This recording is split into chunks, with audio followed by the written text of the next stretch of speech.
እንዴት አላችሁ የተወደዳችሁ? ስለ ሙሐመድ ሳላህ በሊቨርፑል ስላለው የኮንትራት ሁኔታ ደግሞ ጥቂት እናንሳ።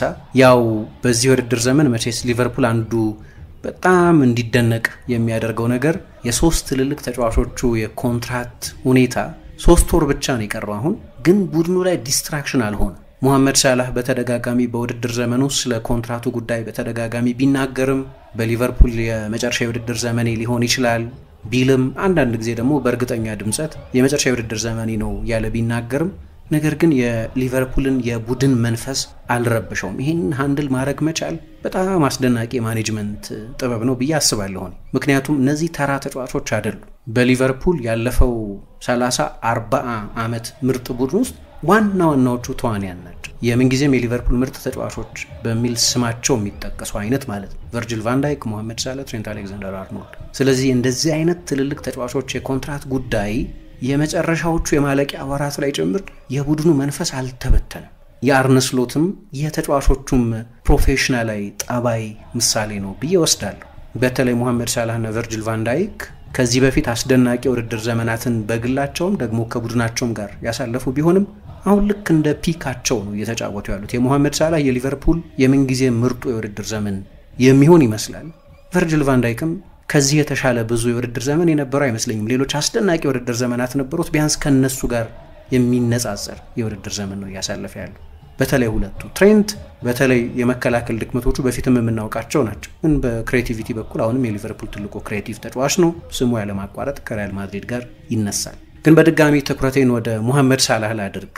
ሙሐመድ ሳላህን በተመለከተ መቼስ ሊቨርፑል እሱን እና ሌሎቹንም ተጫዋቾች ለማቆየት የኮንትራት ድርድር እያደረገ መሆኑ ግልጽ ነው። ግን በተለይ ሞ ሳላህንና ቨርጂል ቫን ዳይክን በተመለከተ ሊቨርፑል ስለ እነዚህ ተጫዋቾች ኮንትራት ድርድር በሚያደርግበት ጊዜ የእድሜያቸውን ጉዳይ ማጤኑ የማይቀር ነው። መቼስ እድሜና እግር ኳስ ሁልጊዜም ቀጥተኛው ግንኙነት ነው ያላቸው። በአብዛኛው የወጣቶች ስፖርት ነው ስለሚባል ሰር ስታንሊ ማቴዎስ በ1956 የመጀመሪያውን ባሎንዶር ሲያሸንፍ እድሜው 41 ነበር። በእድሜ መግፋትን ዲፋይ ያደረገ ሎጂክን የተቃረነ በሚል ይደነቅ ነበር። በዛው የባሎንዶር ሽልማት ባገኘበት ግንቦት ለእንግሊዝ ብሔራዊ ቡድን ጥሪ ሲደርሰው በወቅቱ የነበሩ የእንግሊዝ ጋዜጠኞች ማቴዎ 41 ዓመቱ ነው፣ ለምንድነው በዚህ እድሜው ለእንግሊዝ ብሔራዊ ቡድን የሚጠራው የሚል የሰላ ትችት ያቀርቡ ነበር። ምንም እንኳ በወቅቱ የባሎንዶር አሸናፊ የነበረም ቢሆን ከብራዚል ጋር ነበር እንግሊዝ የተጫወተችው። 4-2 ነው በዊምብሌ ያሸነፈችው። 3 ጎሎች ላይ በቀጥታ ተሳትፏል። አሁን ሙሐመድ ሳላህ ሌላ የባሎንዶር እጩ ነው። እንደ ስታንሊ ማቴዎ 41 ዓመቱ ሊሆን አይደለም፣ ገና 33 ዓመት ነው የሚሆነው የውድድር ዘመኑ ሲያበቃ። ግን የኮንትራቱ ጉዳይ ከእድሜው አንጻር መታየቱ የማይጠበቅ አይደለም። ሊቨርፑል ለተጫዋቹ ኮንትራት ለመስጠት ፕሮፖዝ ሲያደርግ የኮንትራቱን ርዝመት የሚከፈለውን የገንዘብ መጠን በተመለከተ መቼስ ከሙሐመድ ሳላህ ጋር ድርድሮች እየተደረጉ መሆኑ ግልጽ ነው። እስካሁን ድረስ መስማማት ላይ ባይደረስም እድሜ የኮንትራቱ ጉዳይ ማዕከላዊ ነጥብ ነው። ሳላህን በሊቨርፑል ማቆየት የሊቨርፑል ከዚህ በፊት የነበረ የቡድን ግንባታ የምልመላ እና የሪጄኔሬሽን ቡድኑን የማደስ አካሄድን ይቃረናል። ሰኔ ሲሆን ነውና 33 ዓመት የሚሞላው ስብስብ ውስጥ ካሉ ተጫዋቾችም መካከል በእድሜ ሁለተኛው አንጋፋ ስለሆነ ከቀዳሚው በእድሜ ከገፋው ቨርጂል ቫን ዳይክ በአንድ ዓመት ብቻ የሚያንስ ስለሆነ ከዚህ በፊት ሊቨርፑል ቡድኑን የሚገነባበትን ሂደት የሚቃረን ነው እሱን ለተጨማሪ ዓመታት ማቆየት። ግን ቁጥሮቹስ የራሱን የእግር ኳስ ተጫዋችነት ምርጡን ሲዝን እያሳለፈ ነው በቁጥሮች። ግን የራሱን ብቻ ሳይሆን በእንግሊዝ እግር ኳስ ከታዩ ምርጥ ኢንዲቪጁዋል ሲዝኖች መካከል አንዱን ነው እያሳለፈ ያለው። ገና ካሁኑ ሊቨርፑል በትንሹ ተጨማሪ 12 ጨዋታዎች ያደርጋል። ከዚህ በኋላ በትንሹ በቻምፒየንስ ሊግ ብዙ ርቀት የሚሄድ ከሆነ የጨዋታዎቹ ቁጥር ይጨምራል። ግን በትንሹ ተጨማሪ 12 ጨዋታዎች ያደርጋል። የሊግ ካፕ የፍጻሜ ጨዋታን ጨምሮ የቻምፒየንስ ሊግ የመልሱ ጨዋታ አለ። የተቀሩት የፕሪሚየር ሊግ ጨዋታዎች አሉ። ይሄን ያህል የጨዋታ ቁጥር እየቀረ ከ50 በላይ የጎል ተሳትፎ አለው ተጫዋቹ። በቀጥታ ጎሎች ሲደመር አሲስቶች ከ30 በላይ ጎሎች አስቆጥሯል። የሳውዛምፕተኑን ጨዋታ ሳይጨምር ባለፈው የውድድር ዘመን ከሳውዛምፕተኑ ጨዋታ አስቀድሞ እንኳን ካለፈው የውድድር ዘመን አንጻር በ5 የተሻለ ጎል ነው ያስቆጠረው። የአሲስቶቹ መጠን ባለፈው የውድድር ዘመን ከሰጣቸው የአሲስቶች መጠን በ9 ይልቃል። እንዳልኩት ተጨማሪ በርካታ ጨዋታዎች ያሉት ማለት ነው። አሁን ባለፈው ማንቸስተር ሲቲ ላይ ጎልም አሲስትም አስመዘገበ። 11ኛ የተለያዩ ጨዋታዎች ላይ ነው በዚህ ውድድር ዘመን ይህንን ያደረገው። ግን በአውሮፓም ባለፉት 10 ዓመታት ያልታየ ነው። በ11 የተለያዩ የሊግ ጨዋታዎች ላይ አንድ ተጫዋች በሁለቱም መንገድ በቀጥታ ጎሎች ላይ የተሳተፈ ሲወጣ አሲስት ሲደመር ጎል። ሊዮኔል ሜሲ ነው ለመጨረሻ ጊዜ ለባርሳ እየተጫወተ ይህንን ያደረገው 2014-15 የውድድር ዘመን። ባለፈው የማንቸስተር ሲቲ ጨዋታ ላይ ደግሞ አርነ ስሎት አርት ኤንድ ሌበር የሚል ሀረግ ተጠቅሞ ነበር። የመከላከል አስተዋጽኦን ጭምር አድንቀው ማለት ነው። በዚህ ውድድር ዘመን የሳውዛምተኑን ጨዋታ ሳይጨምር 101 ሙከራዎች አድርጓል። በፕሪሚየር ሊጉ ብቻ 53ቱ ኢላማቸውን የጠበቁ ነበሩ። ባለፈው የውድድር ዘመን በሙሉ ሲዝኑ 114 ሙከራዎች ነበር ያደረገው፣ 56ቱ ኢላማቸውን የጠበቁ ነበሩ። እስከ ውድድር ዘመኑ መጨረሻ ድረስ እነዚህን ቁጥሮች በርቀት አልፏቸው እንደሚሄድ መናገር ይቻላል። ስለዚህ የእድሜው ጉዳይ ከግምት ቢገባም ነገር ግን እንዲህ አይነት የውድድር ዘመን ነው ደግሞ እያሳለፈ ያለው። በእድሜ መግፋት ምክንያት ተጫዋቾች ከጉዳት ቶሎ ሪከቨር ማድረግ ስለማይችሉ ጨዋታዎች አልፏቸዋል። እሱ ግን በዚህ የውድድር ዘመን ከቨርጅል ቫን ዳይክ ቀጥሎ በርካታ የፕሪሚየር ሊግ ደቂቃዎችን የተጫወተ የሊቨርፑል ተጫዋች እሱ ነው። በቪቪዲ እና በሞሳላህ መካከል የ35 ደቂቃ ልዩነት ብቻ ነው ያለው። ነገር ግን ሊለቅ ይችላል። በሊቨርፑል እና በሳላህ መካከል የኮንትራቱ ጉዳይ እልባት ካላገኘ፣ እስካሁን አላገኘም፣ ከክለቡ ሊለቅ ይችላል። ይሄ የሊቨርፑል ደጋፊዎች በተለይ ሞ እያሳለፈ ካለው አስደናቂ የውድድር ዘመን አንጻር መስማት የማይፈልጉት ዜና ነው። ግን ሊሆን የሚችል ነገር ነው።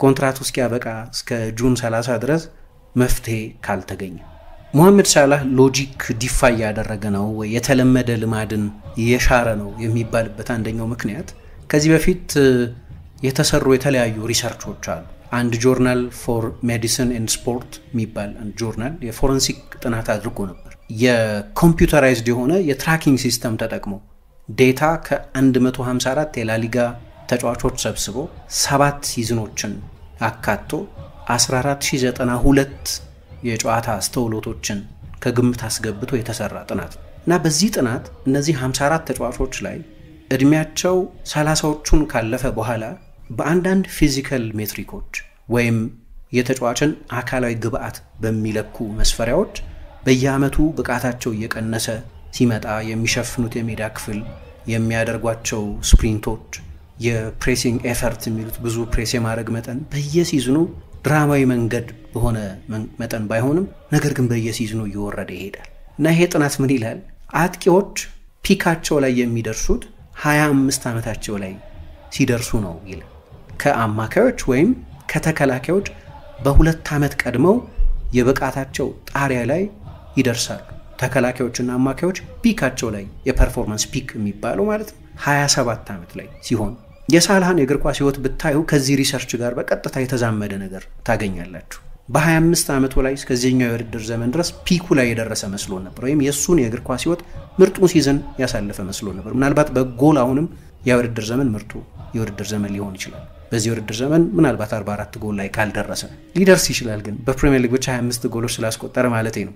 በዚህ የውድድር ዘመን በ25 ዓመቱ ነው 44 ጎል ላይ ያስቆጠረ የሱ የእግር ኳስ ህይወቱ ምርጡ ሲዝን የሚባለው። ነገር ግን ከዛ ሲዝን 7 ዓመት በኋላ ደግሞ ያወራን ያለነው ስለሱ ምርጥ ሲዝን ብቻ ሳይሆን በፕሪሚየር ሊግ አንድ ተጫዋች እንዲህ አይነት የውድድር ዘመን በግሉ አሳልፎ ያውቃል ወይ የሚል ኮንቨርሴሽን ውስጥ ነው ያለነው። የሊቨርፑል ሰዎችን ሐሳብ ውስጥ የሚጠላቸው ሳይንሱ አለ። ሙሐመድ ሳላሁን ባለበት እድሜ ተጫዋቾች ብቃታቸው መውረድ መጀመር አለበት፣ በተለይ ፊዚካሊ መውረድ መጀመር አለበት። ከዛ በተቃራኒ ግን እሱ ደግሞ የሱንም ከዚህ በፊት በእንግሊዝ ፉትቦል ባለፈው 30 ዓመት ባልታየ ወይም ከምርጦቹ ሲዝኖች መካከል አንዱን ነው እያሳለፈ ያለው እና እንዲህ አይነቶቹን ተጫዋቾች እነሱ ምን ይሏቸዋል? አውትላየርስ ይሏቸዋል። ስታቲስቲካል አውትላየርስ ይባላል። ዩኒክ ተጫዋቾች ናቸው ይህንን ማድረግ የሚችሉት። ለምሳሌ ክርስቲያኖ ሮናልዶ አሁን ሳላህ ባለበት እድሜ በመጨረሻ የሪያል ማድሪድ የተጫዋችነቱ ዓመት 44 ጎሎች አስቆጥሮ ነበር። ሊዮኔል ሜሲ አሁን ሳላህ ባለበት እድሜ ለባርሰሎና 38 ጎሎች አስቆጥሮ ነበር።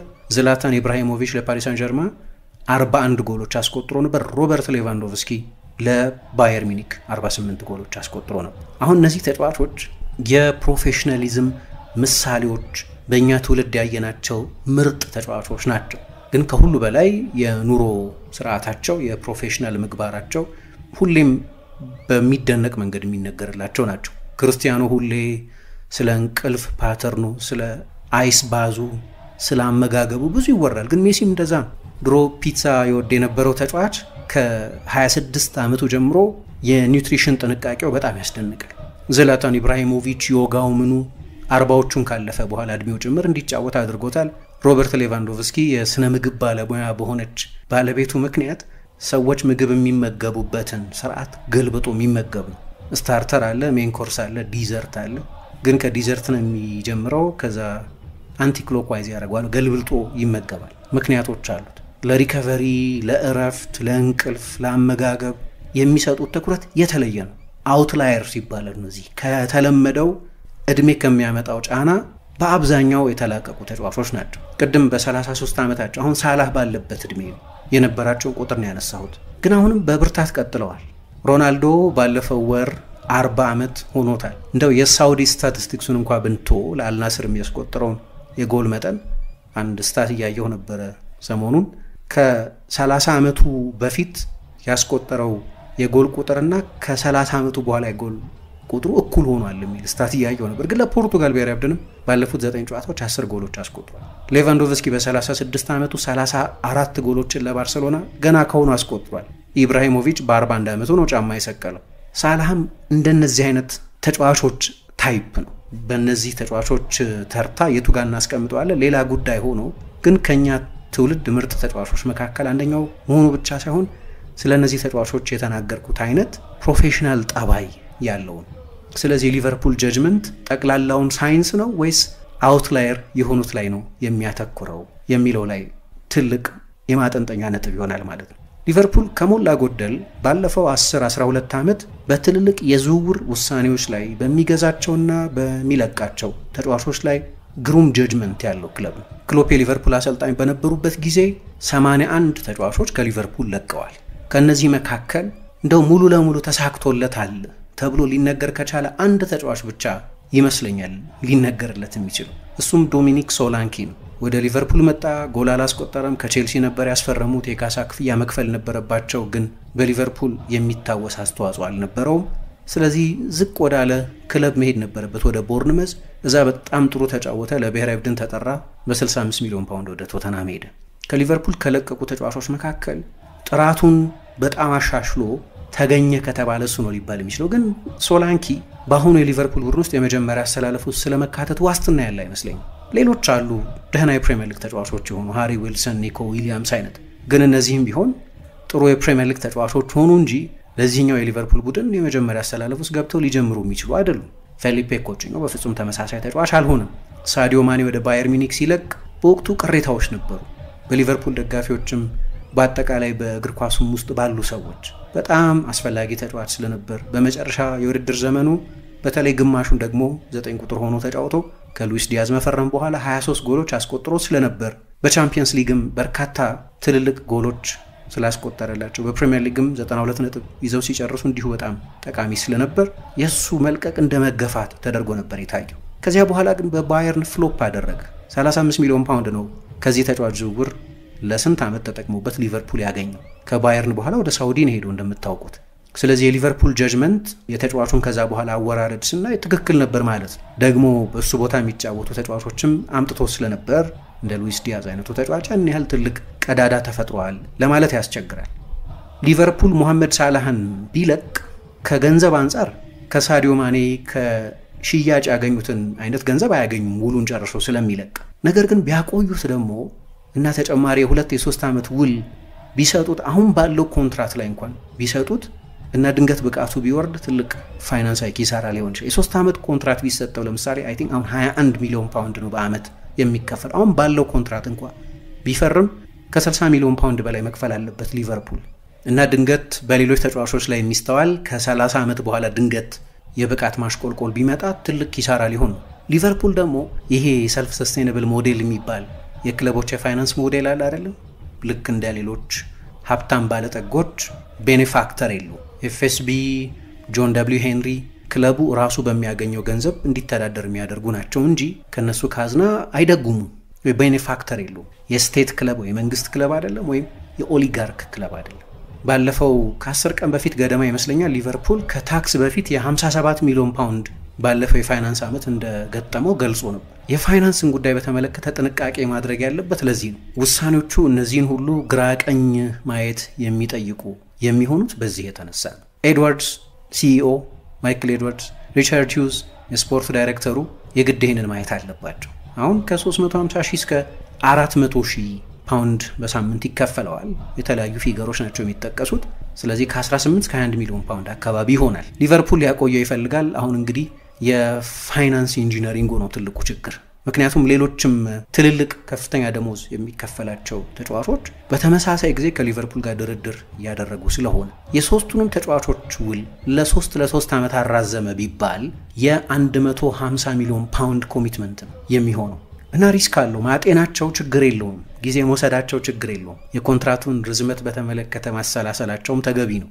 የሚከፈላቸውን ደሞዝ በተመለከተም ጊዜ መውሰዳቸው የሚጠበቅም።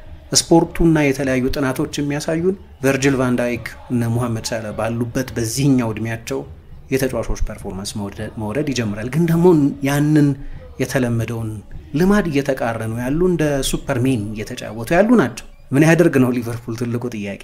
ምክንያቱም ተጫዋቾች በዚህ ጊዜ ጉዳት ይገጥማቸዋል፣ ቶሎ ያገግሙም ይባላል እድሜያቸው እዚህ ሲደርስ።